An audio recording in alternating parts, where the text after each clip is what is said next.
বিধানসভায় ৪২ জন এমএলএর সঙ্গে লড়বেন, আপনাকে চ্যালেঞ্জ দেওয়া থাকলো ৭২ ঘন্টার মধ্যে যদি আপনি এই বক্তব্য প্রত্যাহার না করেন এবং মুসলিম এমএলএদের কাছে ক্ষমা না চান, তাহলে আপনার সঙ্গে আমি হুমায়ুন কবির নেতৃত্ব দিয়ে বোঝাপড়া করব। দেখি আপনি কতটা কেন্দ্রীয় ফোর্স নিয়ে আমাদের মোকাবেলা করতে পারেন।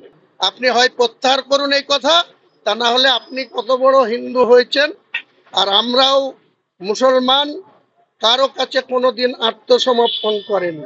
1446 বছর আগে আমাদের শেষ নবী মোহাম্মদ মুস্তফা সাল্লাল্লাহু আলাইহি সাল্লাম জিহাদ কাকে বলে, বদরের যুদ্ধে 3000 লোক নিয়ে 13,000 লোকের মোকাবেলা করে এই ইসলামকে প্রতিষ্ঠিত করেছে বিশ্বের দরবারে। আর আপনি তো কোন ছাড়, আপনি এখানে পবিত্র বিধানসভায় ৪২ জন এমএলএর সঙ্গে লড়বেন, আপনাকে চ্যালেঞ্জ দেওয়া থাকলো ৭২ ঘন্টার মধ্যে যদি আপনি এই বক্তব্য প্রত্যাহার না করেন এবং মুসলিম এমএলএদের কাছে ক্ষমা না চান, তাহলে আপনার সঙ্গে আমি হুমায়ুন কবির নেতৃত্ব দিয়ে বোঝাপড়া করব। দেখি আপনি কতটা কেন্দ্রীয় ফোর্স নিয়ে আমাদের মোকাবেলা করতে পারেন। সে সময় কথা বলবে, উনি তো অনেক কিছুই বলছেন, পাগলের প্রলাপ প্রতিদিন শুনছি আমরা। তো বললাম তো 77-এ গিয়েছিল, 200-র স্বপ্ন দেখিয়েছিল গোটা ভারতবর্ষের।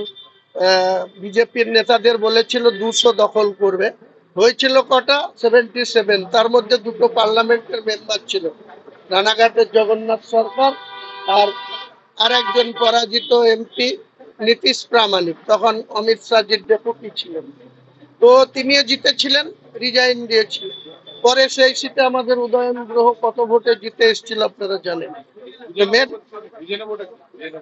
বুঝে নিয়ে বলতে উনি যদি এই সমস্ত কথা বলে মনে করেন যে ওনার কাছে 22-24 জন কেন্দ্রীয় ফোর্স আছে, যা খুশি তাই করে যাব, আমরা 42 জন ওনার সঙ্গে বুঝে নেব উনি কতটা শক্তি ধরেন, আমাদেরকে চাঙ্গুলা করে বার করবেন, আর ওনাকে ওখানে কিভাবে খুশে দিব সেটাই বোঝাপড়াতে হবে।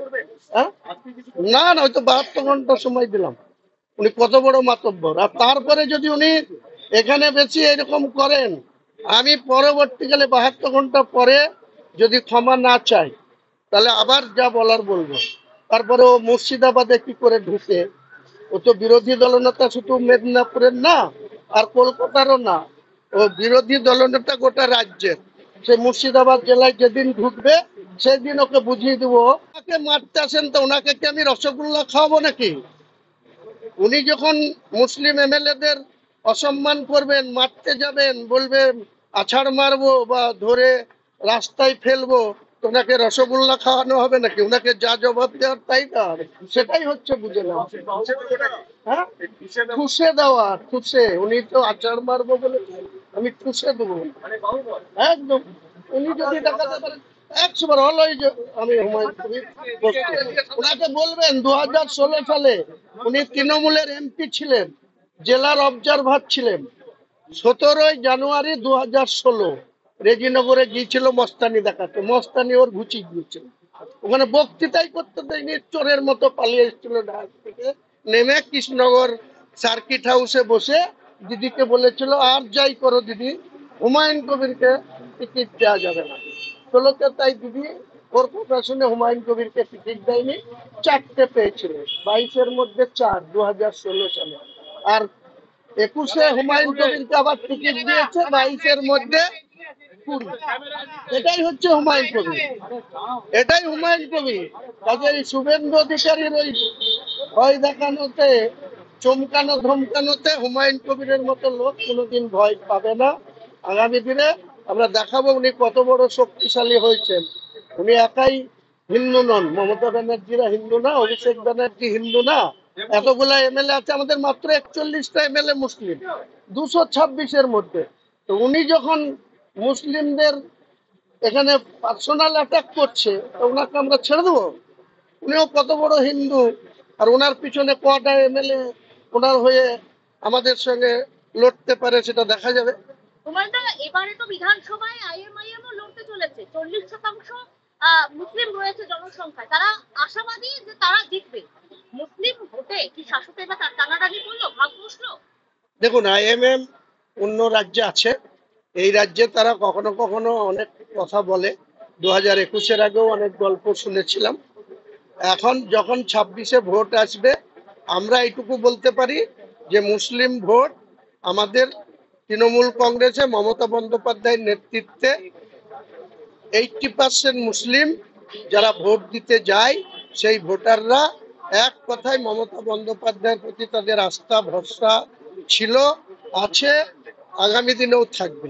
যত শুভেন্দু অধিকারী এরকম মুসলিম সম্প্রদায়কে আক্রমণ করবে, তত মমতা বন্দ্যোপাধ্যায়ের প্রতি আরো সমর্থন সুদৃঢ় হবে, শক্তিশালী হবে। তৃণমূল কংগ্রেসের মুসলিম ভোটের আরো বেশি ভোট ব্যাংক বাড়বে। যাদবপুর বিশ্ববিদ্যালয়ের ক্যাম্পাসে লেখা হচ্ছে আজাদ কাশ্মীর। আপনি একজন বিধায়ক, আপনার লজ্জা লাগছে এটা এই বিষয়টা দেখে? এসব আমি সমর্থন করি না। বিধানসভায় 42 জন এমএলএ এর সঙ্গে লড়বেন, আপনাকে চ্যালেঞ্জ দেওয়া থাকলো 72 ঘন্টার মধ্যে যদি আপনি এই বক্তব্য প্রত্যাহার না করেন এবং মুসলিম এমএলএদের কাছে ক্ষমা না চান, তাহলে আপনার সঙ্গে আমি হুমায়ুন কবির নেতৃত্ব দিয়ে বোঝাপড়া করব। দেখি আপনি কতটা কেন্দ্রীয় ফোর্স নিয়ে আমাদের মোকাবেলা করতে পারেন। আপনি হয় প্রত্যাহার করুন এই কথা, তা না হলে আপনি কত বড় হিন্দু হয়েছেন, আর আমরাও মুসলমান, কারো কাছে কোনোদিন আত্মসমর্পণ করেনি।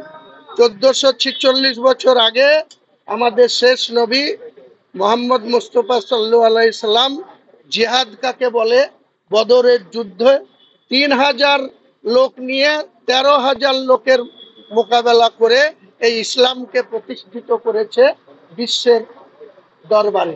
আর আপনি তো কোন ছাড়, আপনি এখানে পবিত্র বিধানসভায় 42 জন এমএলএ এর সঙ্গে লড়বেন, আপনাকে চ্যালেঞ্জ দেওয়া থাকলো 72 ঘন্টার মধ্যে যদি আপনি এই বক্তব্য প্রত্যাহার না করেন এবং মুসলিম এমএলএদের কাছে ক্ষমা না চান, তাহলে আপনার সঙ্গে আমি হুমায়ুন কবির নেতৃত্ব দিয়ে বোঝাপড়া করব। দেখি আপনি কতটা কেন্দ্রীয় ফোর্স নিয়ে আমাদের মোকাবেলা করতে পারেন।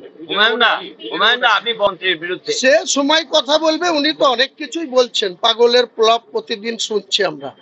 তো বললাম তো 77-এ গিয়েছিল, 200-র স্বপ্ন দেখিয়েছিল।